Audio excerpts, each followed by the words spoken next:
Muling na-feature si Kai sa isang article, umangat na sa rebound rankings.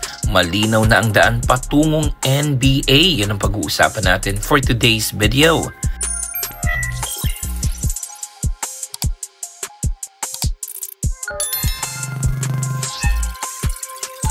Tuloy-tuloy na ang ingay na ginagawa ng ating pambatong si Kai Sotto sa Liga ng Japan B-League ngayon.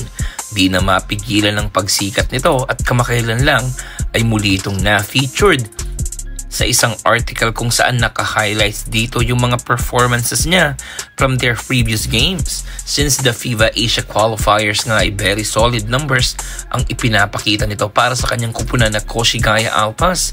May isang game lang last weekend na sobrang nalimitahan siya due to foul trouble. Naagad din naman niyang pinawi the following game. Hindi lang bawi dahil ipinaramdam niya talaga ang presensya niya with a huge 25.8 in rebound game. Ito na ang normal performance ni Kai, ang makakuha ng double-double every game, and baka nga hindi magtagal ay makakuha na ito ng career high in points sa record. Yung mga ganitong recognition ang kailangan ni Kai para mas lalo pang tumaas ang chance na mapansin siya ng mga NBA scouts. Remember na free agent na siya and ang kanyang agency na Wasserman ay determinadong matulungan ng bata natin na makapasok sa NBA, kaya lahat ng tulong na kailangan ni Kai ay ibinibigay na nila.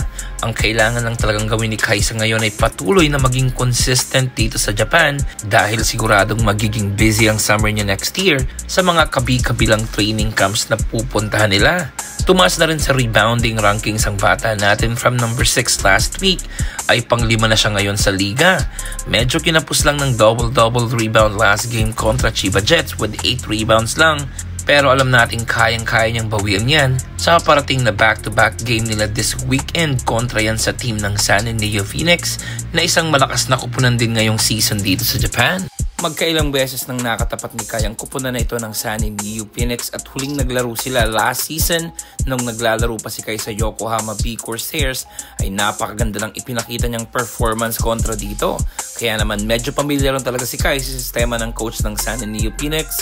Kahit medyo may mga bagong players sila this season ay siguradong makakapag-adjust agad ito. Abangan natin ang magiging performance ni Kai dito.